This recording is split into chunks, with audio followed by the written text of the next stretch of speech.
Well, good day, everybody. And today, on this final episode of season one of the Blue Dragon podcast, I have the honor of inviting Dwayne Natwick. He is the author of the Microsoft Cybersecurity Architect exam reference from PACT that came out a year ago, which really helped me getting my exam there. So, thank you, Dwayne, for joining today. Oh, well, thank you very much for having me. Very excited to be here. Wonderful. So I always introduce my guests and then with their title and their credentials, but I've never met a man with more credentials than yourself, to be honest. So on LinkedIn, let me just give some highlights. So Dwayne Natwick, you are the CEO of your own company, if I understood well, Captain Mhm. Hyperscaler. You're a Microsoft MVP in the security and in the Azure domains. You're an MCT regional lead. You are very active on LinkedIn. I see often nice posts of you passing by. You wrote a book, perhaps even multiple. We'll check about that. You're living in the Detroit area, according to LinkedIn. And thanks for joining. And how are you doing actually with all of these activities? doing all right. I actually did work for somebody that has more credentials than me. By the way, there is a gentleman that has pretty much every cloud credential there is for all three hyperscalers. So it's pretty impressive. But what my wife always asks me why I keep taking these exams, but the main reason is that as I when I get new credentials, I can teach more classes and teach more, spread the knowledge a little bit better, and that's pretty much why I do it. It's not and I've always been one. I collected baseball cards when I was a kid, so it's just a kind of one of those kind of collection things as well. I think in my brain. That's nice. That's nice. I mean, every time I see a new credential of you coming on LinkedIn, I'm like, no, I can't keep up. You're making it so hard to catch up. Anyway, really nice to have you on.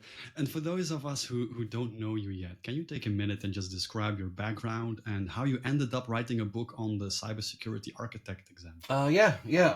So yeah, my background, I've been in IT in the industry for since I was 13 years old. Really, my dad had his own company, so I like ran Token Ring and coax and twinax cable and phone cable before there was even like Cat 5 cable for networks and all that. So I've been around quite a long time. Probably a little bit different entry point than a lot of people in tech. Usually they're young and they're working on computers. I was never one that really did that, but yeah. So and just kind of along the lines, I worked doing that like through university, and then graduated and worked full time, and then caught on with a distributor and worked for a telecom and networking distributor for quite a few years. Was a manufacturer rep, got into project management, product management, cybersecurity, all the architecture side of things, and did that for quite a while. And yeah, and then I also got into teaching. Worked for a Microsoft training organization for a couple of years, and then went back to the MSP world, and then decided, hey, I'm going to start my own business, and did that started that in October. I started Captain Hyperscaler, and we focus on we mainly focus on vendor independent cybersecurity and cloud training. We do some Microsoft, but most of that I do more freelance with other training providers, and we push more vendor independent cybersecurity and AI training is kind of our focus right now.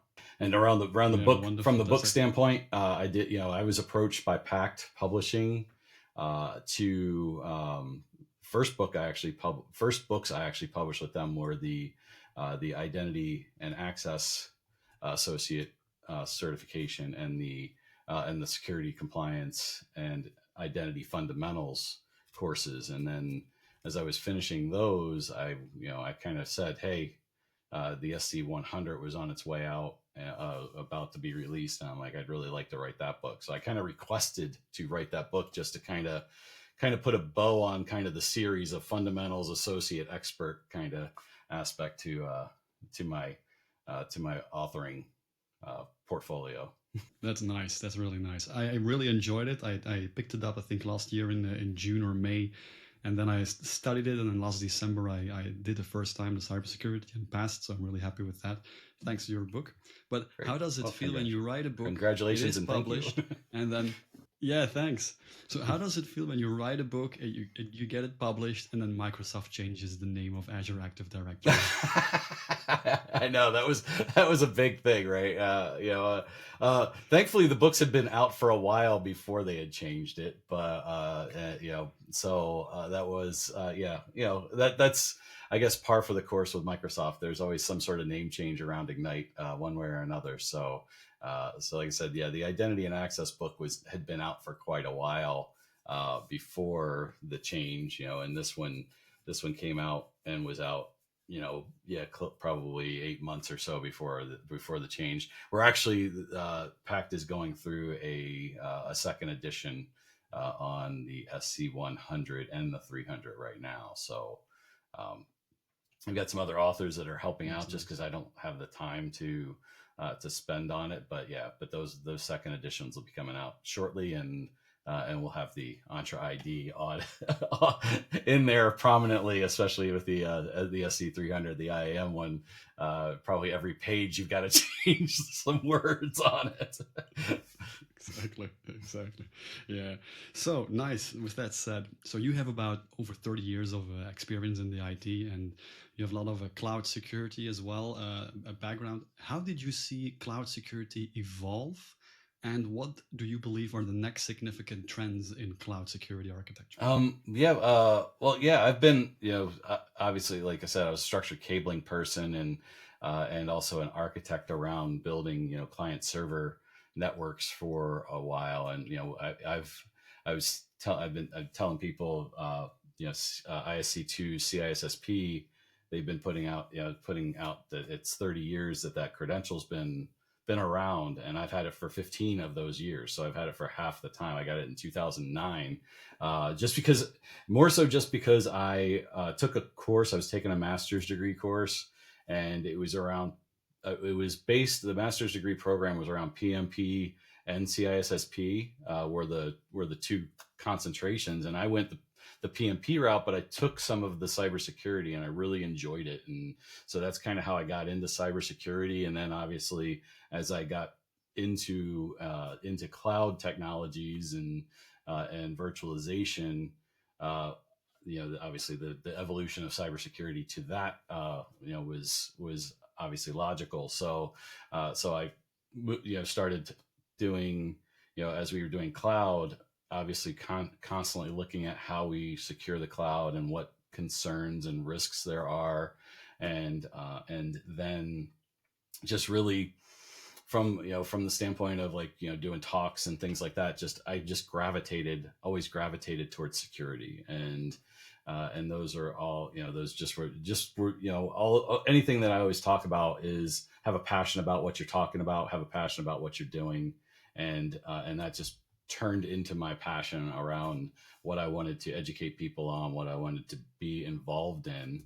And then, before I started my company, I was actually a global cloud security lead for a GSI and a managed security service provider division of that GSI. So I spent a couple of years just trying to train their group of cybersecurity experts, which were really cybersecurity experts around, a data center rather than the cloud, and trying to get them to learn that, because, kind of go into what you're saying of kind of the trends of things is just understanding risk and risk awareness, and the risks that all of your identities, all of your data is somehow connected to the internet now. So understanding that, and really understanding what data you have and classifying it properly, so that it can't be found with chatbots and ChatGPT and all of these high speed quantum technologies is really where everything's going, right? It's become it's kind of an industrial revolution, so to speak, around IT, because of everything with these large language models that are coming out, and the high speeds of computers.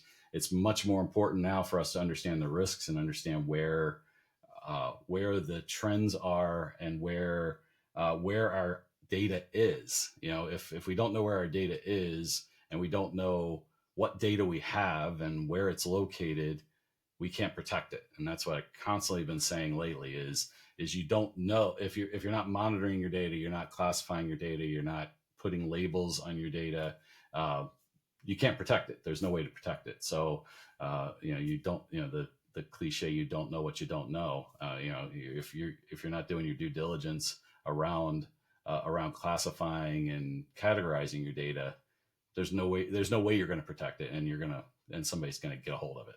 That's actually very interesting. So, yeah, the necessary, the need for classifying your data and having an inventory that is kind of up to date, so you know what type of data do I have, makes sense. Now, with your, let's say, historical background as well, you've seen a lot of evolutions in security. How did you see the landscape change when organizations moved from on-premise to cloud, and therefore their main line of defense was the firewall, and now it's going to the cloud, so it moves to identity? How did you see that change in organizations? I think it is a culture change, really.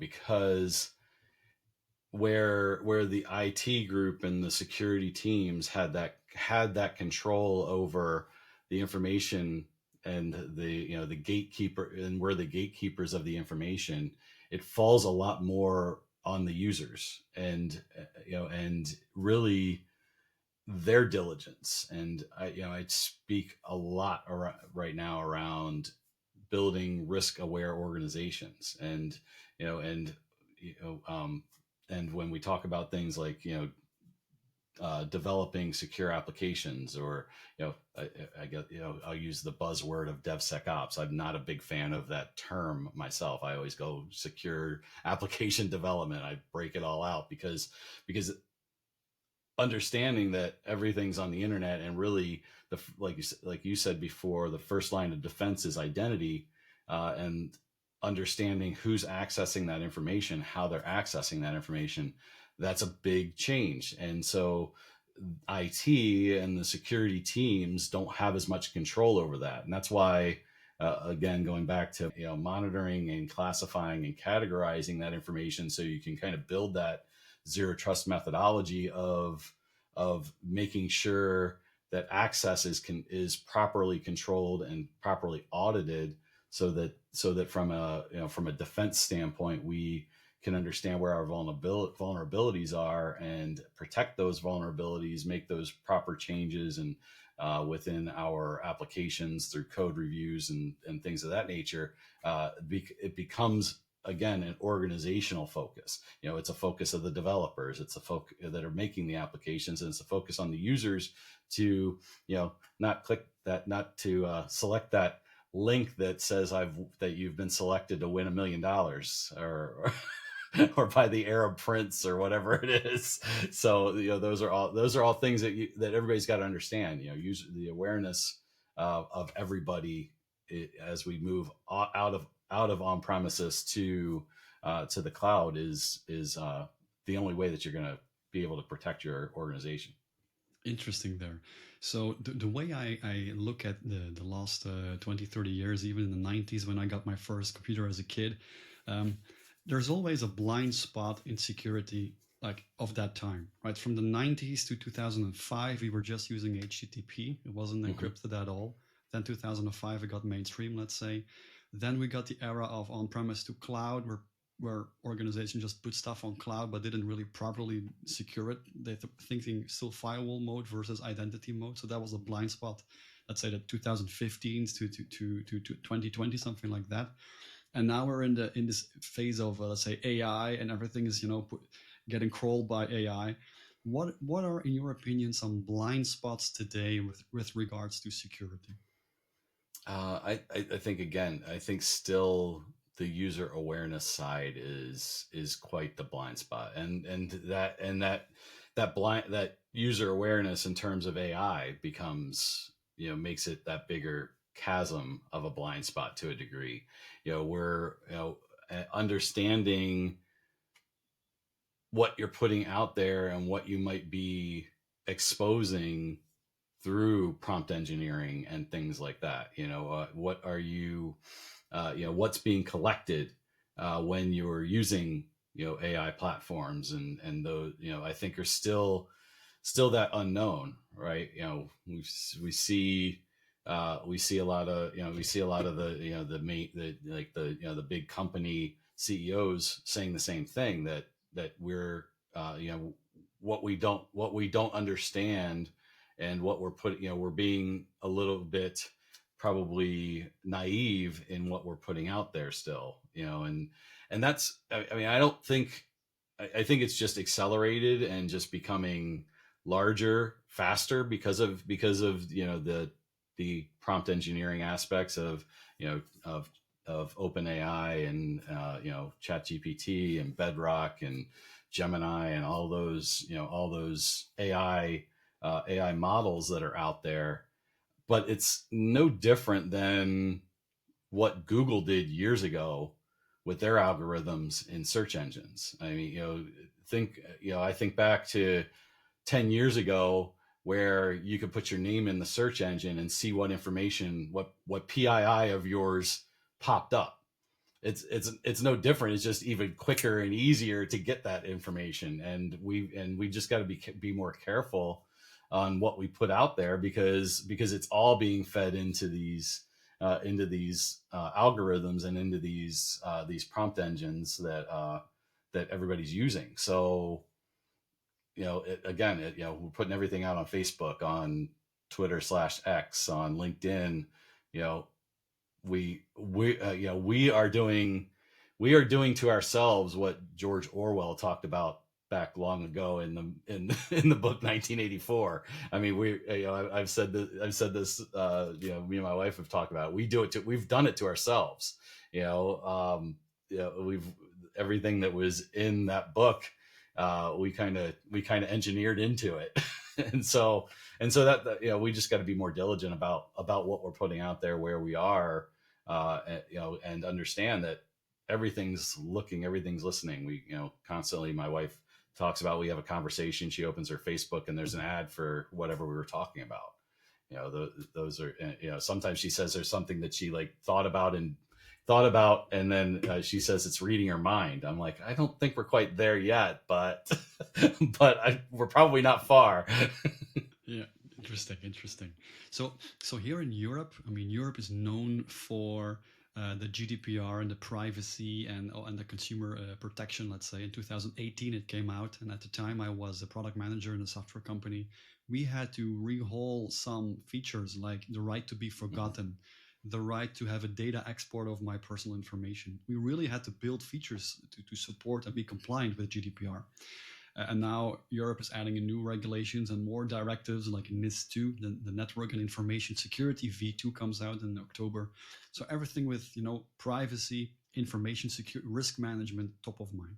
How is that trend in the US? It's not as broad and not as defined as it is in Europe. I think that it is recognized more so in the US than probably it was a few years ago, just because so many companies do business, with the cloud. You can broaden where you do business. So if you're doing business now in Europe, in the UK, you've got to know GDPR and be a part of it, rather than before. But I still think they're lagging behind that, from that standpoint. There's a couple, Virginia and California have some of their own privacy laws that are similar to GDPR, but not as they don't have it as directive. It caters to the organization more so than the citizen, like GDPR. It's you have a right to know where your stuff is, but we can tell you can't have it, kind of. In some of them, or kind of have some weird language where there's exceptions to the rule, where I know GDPR there is no exception, which I wish that that we just kind of took GDPR and just took it globally for that, because it would just really, I think give some sort of global standard and a requirement that and if we follow that and the right to be forgotten, and us as citizens and as people have the ability then to know where our data is, how it's being used, and things like that. But when you think about the cloud providers of Microsoft, AWS, Google, they do business globally, so they kind of de facto those principles a little bit into their security controls and things like that too. So like the more you move into the cloud, the more you're kind of complying to GDPR in kind of a partial way, at least, which like I said, understanding that privacy. But again, just kind of go back, it all falls on us as the people interacting with that technology to have a level of diligence as well, to understand that and to understand those. And that's one of the things that I'm trying to I try to do as part of my company when I'm talking to people. We do a lot of AI training. We have AI training platforms for different roles and different people, around ethics and around, just understanding it for everyone, or understanding how AI works for sales and marketing and things like that, as well as cybersecurity awareness courses that help understand, being how to be a secure compute user, rather than and having that awareness for what you're doing out there and what you're putting out there, because ultimately it's your responsibility. Just like an organization, when they go into the cloud, it's their responsibility to protect the data. It's the same thing when it comes to you and your own data and your own personal, your own PII. It's not just walking into a medical facility, and in the United States, we have to, every time we walk into a doctor's office, we have to sign a PHI, a form for HIPAA, that on how they're using our health information. But I don't know if anybody reads it fully or understands what they're signing necessarily. They just it just says, hey, we're not going to use your health information. But that doesn't mean that they're, do they have the protections and everything in place to protect it? Because there's still health organizations and governments and Fortune 100 companies that are getting breached, having data breaches every day. So Interesting. Yeah. And I also like the way how you reasoned, and you came, let's say, from a very, let's say, technical background, and now you're moving more towards vendor neutral, but also from a risk perspective. I really like that approach. And I think recently the NIST came out with a new version of the RMF, the risk management framework. And it's also getting read here in Europe, let's say, because we also see very valuable things there. In your perspective, if you were a CISO, a Chief Information Security Officer, and a new company, or for you, can you take me through your thought process of how you would scan or assess the needs of an organization? You as a new CISO in that organization. Mm-hmm. Yeah, and that's interesting. You brought up NIST. I do a lot of training around the NIST RMF, and have done, and the interesting thing is around NIST versus ISO being the international standard, is that NIST is free. So and ISO standards are very expensive. So that's why when I'm talking to like United States based classes and everything, and I always mention that NIST does have a global feel to it because of the easy access to it. But if I was coming into a company and evaluating where they are, the first thing I would look at is what is not necessarily what their risks are. I would look at what their risk culture is, and understand how, what their level of tolerance to risk is, and if their stated tolerance to risk aligns to their decision making around risk. That's, I think, probably one of the biggest disconnects that there are, is the executives of the organization and how they feel about risk, or what their versus what their response to risk is. And that kind of goes all the way back to kind of the secure development of applications. Are they running through building an application just because we need to get it to market, or are they thinking secure about it and bringing in security professionals at the beginning of the planning process? And that's really any talk that you'll ever hear me do, I really bang the drum about planning and preparedness around all of that. And that's one of the things around the NIST risk management framework that I really like is, there, every other, the whole process has, most of the phases of it have about 6 to 8 steps, where prepare has 18 steps. There's 18 subtasks to the prepare phase, and going through all of that, and a good, the first half of those, the first 7 or the first 8 of those are around the organization. And that's a key thing. If you don't have the organization bought into risk and a clear risk management strategy, then everything else that follows is not going to be proper, and probably you're leaving yourself out there for a lot of risk. You're accepting too much risk, or you're at a point where you're avoiding or transferring too much risk rather than mitigating those risks. And that's really, if I was a CISO or somebody coming in to evaluate as a consultant or whatever, I would look first off at the top and see what their processes, what their procedures, their objectives are around handling risk within the organization. Because like I said, if you're not handling the risk, and if you're not bringing it from the top down, you're not building an overall risk culture all the way down to the user environment. Got it. That's very interesting. So focusing on the risk culture instead of just deploying zero trust or identity and access management. Getting a feel of the risk culture. Very, very insightful. Thanks there. So, but okay, let's say you've done that, and let's take, I don't know if there's an average organization, but let's say here in Europe, Belgium, the average organization is mid-sized, what we call mid-sized, which is about 250 to 500 people. I think that's it. Let's say you've done your risk culture, and I can tell you that the result, there is they don't know anything about risk. They heard something about NIS2 coming out, or getting hacked and ransomware. Okay, they got some hybrid stuff, so on-premise and cloud, usually Microsoft, because that's number one here in Belgium and Western Europe. Okay, then what? What is your next move to get their security posture up to date? The next move then is to just kind of give the understanding to the organization. Take that, build a business case that around the data that I've gathered that says, that kind of shows that might show that disconnect. Yeah, you say you're using a zero trust methodology and DevSecOps.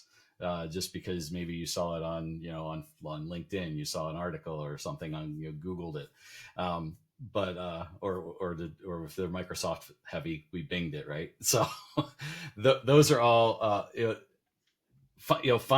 understand that disconnect, understand where, okay, this is what you say you're doing, here's what you're actually doing. That's kind of step one, is kind of building that awareness at the top that, hey, you're saying one thing, but you're not acting through it. You're not taking it through to the end. You're not taking it all the way down. We don't have, you don't have a risk awareness training, or, you only got 50% of your users that are going through it. You're not doing any phishing awareness campaigns. So everybody's, selecting clicking on every link that comes across their inbox. Those are all things that you got to kind of start to look at. Then is the actual, from theoretical to actual tactical aspects of things. What is actually being done, and understanding where the gaps are. Doing that full analysis is really a next step once you kind of get an idea what the culture is. And like I said, that's the culture from top to bottom, the technical people, the workers, and the executives.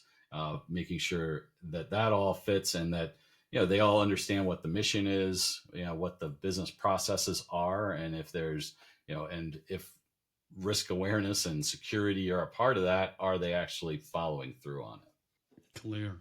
I really like the fact that you're still not deploying technology and tools. You're not installing Defender for Cloud yet. You're really, after assessing the risk culture, looking for the disconnects, or how they call the inconsistencies, where the theory doesn't match reality. You're going to poke a little bit and make it aware, like we're not there yet. And then, okay, but then how do you measure the return on investment? Because usually at that level they say, what's it going to cost me? Do you have a business case? How do you calculate a return on investment on cybersecurity? Well, it's going to depend on, from an analysis standpoint, what you have tangible. I mean, obviously, money talks is a common cliche, right? So you've got to you got to be able to quantify what you can, um, and if you can't, then at least build, look at some scenarios, look at some common breaches and what it's cost others within a similar industry or whatnot. You could probably search and find a similar company that's had a breach or something like that, and what it's cost them. Because like I said, if you can't build a business case with cost, it's going to be a little bit more challenging. If it's you can build it scenario based and let them know from a reputational standpoint what it's going to cost them, but really how much damage is it going to do to your business? And that's really what's going to happen. There was somebody that was speaking at Microsoft Ignite in one of their little interview sessions that about a year ago. It was Ignite, or their secure event, and what this statement I use an awful lot because it really resonated with me was, if a company tells you they haven't had a breach, they're either lying or they just haven't found it yet.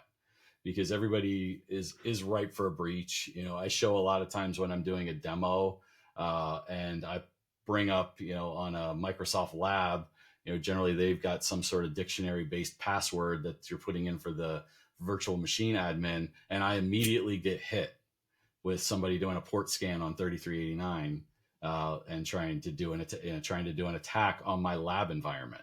Those are it's that fast. It's within 24 hours somebody has done a scan and scanned port 3389 on my tenant. And it's that prominent that okay, it's happening on my little tenant that's got nothing on it and no data for them to find or to be concerned about, yet they're scanning. So your 250 to 500 person organization is no doubt being scanned. And how and what do you have in place to monitor and to control that? And like I said, if you're not monitoring what's going on in your environment, you don't know if anybody's doing anything on your environment. So there's no way for you to protect anything. So again, kind of now getting into kind of the technical aspect of things is before even putting controls in place, you should be monitoring everything on your environment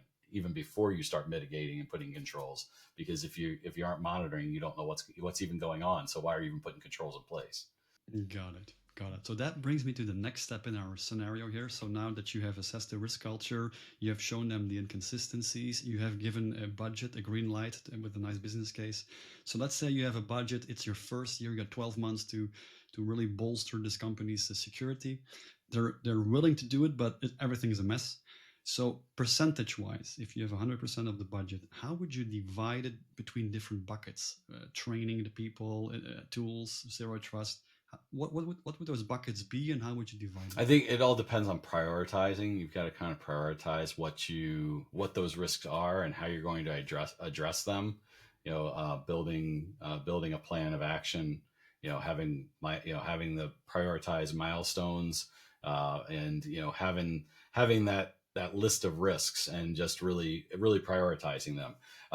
To me, there's a lot to be said for putting in place, technical controls and things like that. But I think, like I said, building and changing that risk culture, obviously, putting processes and procedures in place, company risk objectives and a risk strategy is first and foremost, because that's going to scale down to everything. And like you said, a risk, the training aspect of things of the people is also going to be important. So I would put on kind of bookending those as key priorities, just because again, building a risk aware organization and understanding what's happening at both ends, and then in the middle, like I said at the beginning of all of this, is your users are your first line, or a lot of times your first line of defense, not your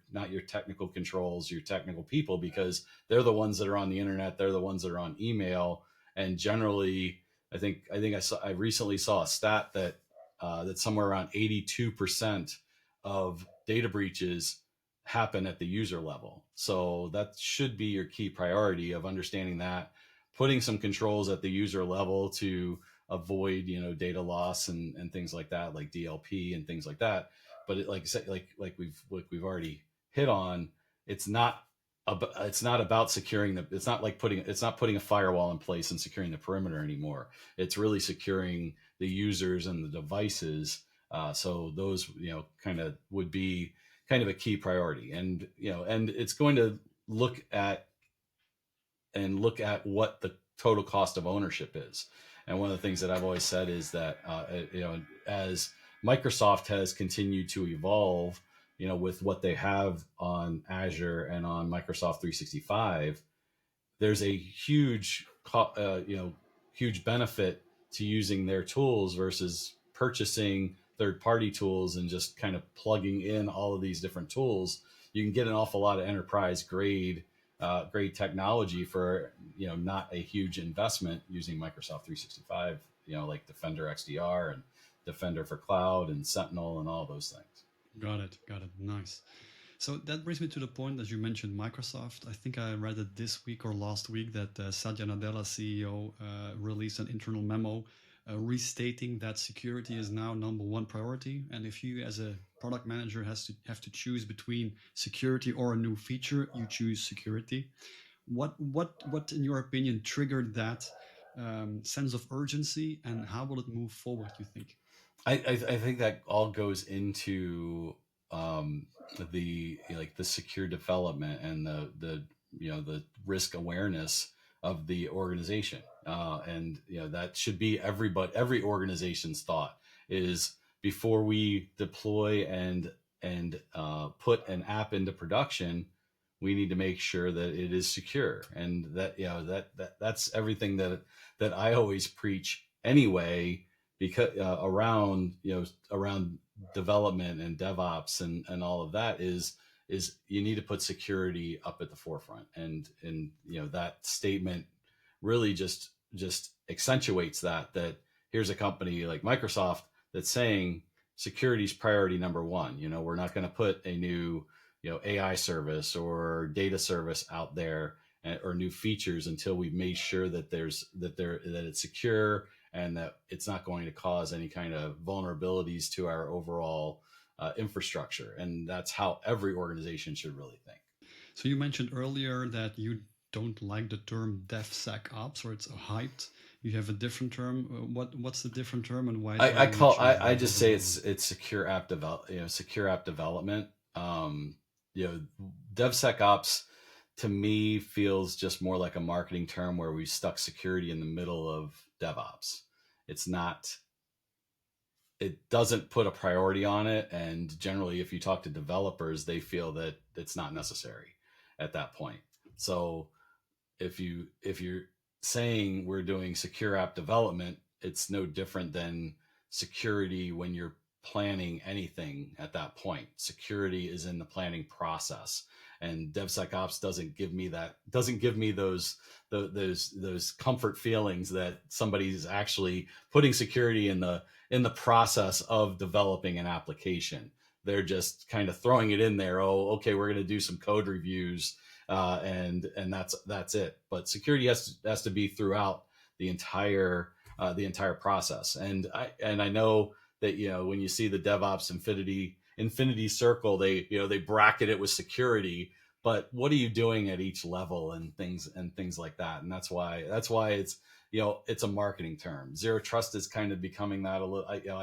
These buzzwords start to kind of just get watered down so much by, AI is kind of getting that way too. Chat GPT and all of those things, they're starting to get watered down too, because everybody's using it in everything, but do they really know what it is? I went through the same thing a few years back with multi-cloud, because if you asked anybody, everybody had a different definition of what multi-cloud was.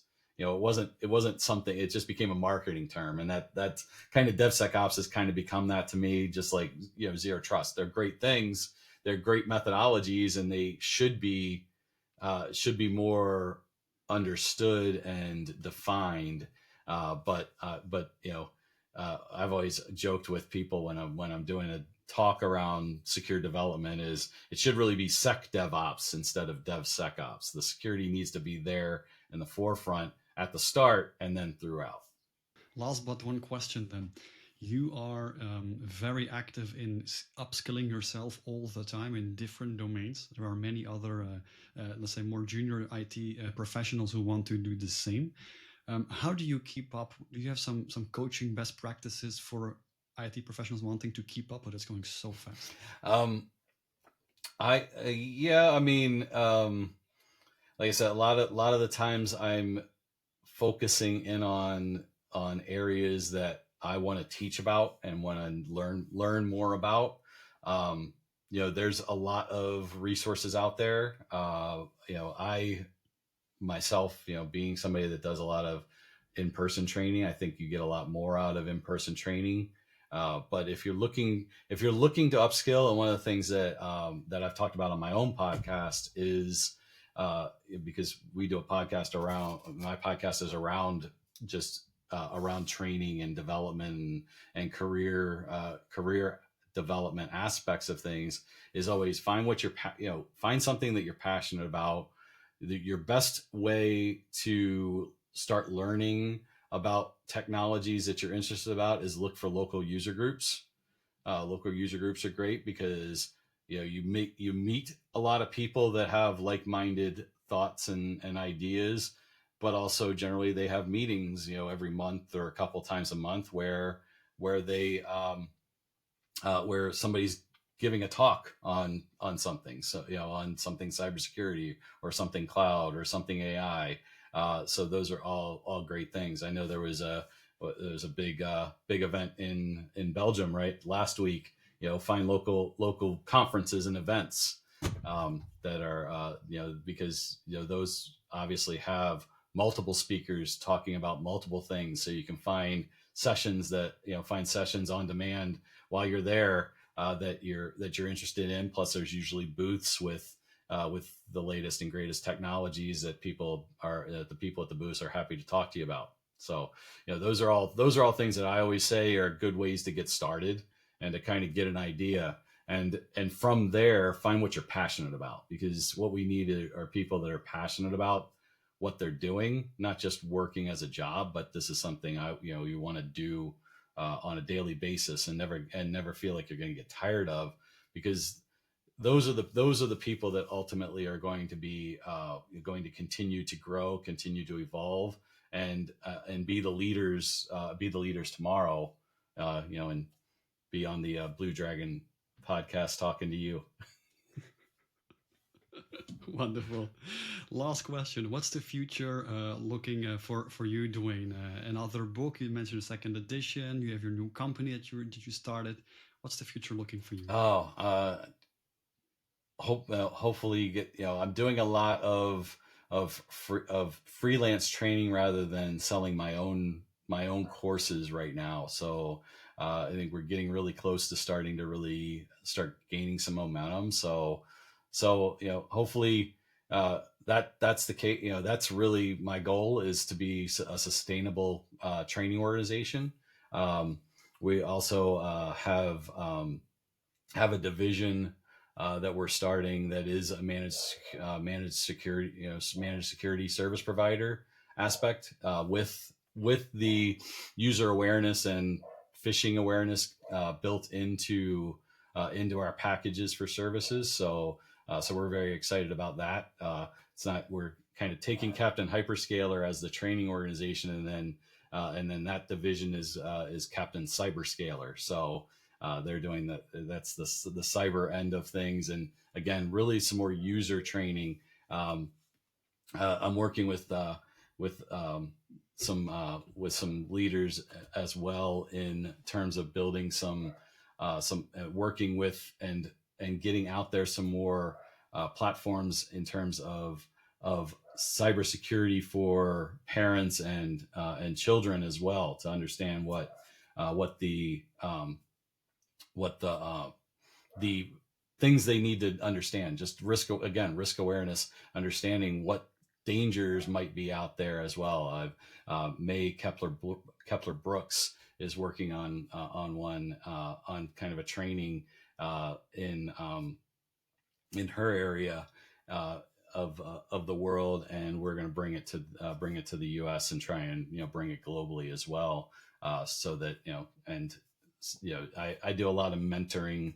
I've taught some courses, taught some cybersecurity courses at the grade school level and things like that. So I'm really excited about kind of just doing some of that, and giving back a little bit. All right, wonderful. So then the last question is, if people want to reach out to you, Dwayne, what's the best way of getting in touch? Probably LinkedIn or Twitter/X. You can find me on LinkedIn. Reach out, connect with me. You can DM me. Very easy to find me. Just use my first and last name. I don't think there's any other Dwayne Natwicks out there. There's a lot of Dwaynes out there, but just search on my first and last name, or Captain Hyperscaler. My company's out there as well. You can find out about trainings that we have coming up. We're actually doing a certified ethical hacker course the week of the 20th of May. So those are got those trainings. We do training, really corporate, B2B based training is where we focus on and where we shine, because rather than doing just a commodity based, here's your prep for an exam. If we're doing B2B and working with an organization, we can customize the areas that are important to you and important to your organization, so that when people come out of our class, they can actually apply it to your organization. Really nice. That's a great value proposition indeed. Dwayne, thank you so much for being guest on this podcast. I enjoyed it. I learned a lot. Thank you very much. Thank you for having me. Appreciate it. Thank you so much for tuning in to this episode of the Blue Dragon Podcast, a podcast dedicated to IT decision makers and helping them gain perspective of what's going on in cloud, AI, and security. If you enjoyed this episode, please give it a thumbs up, like and subscribe to the channel so you'll be up to date all the time when new episodes come out. Your support really means a lot to me. Thank you very much. Have a great day and see you next time.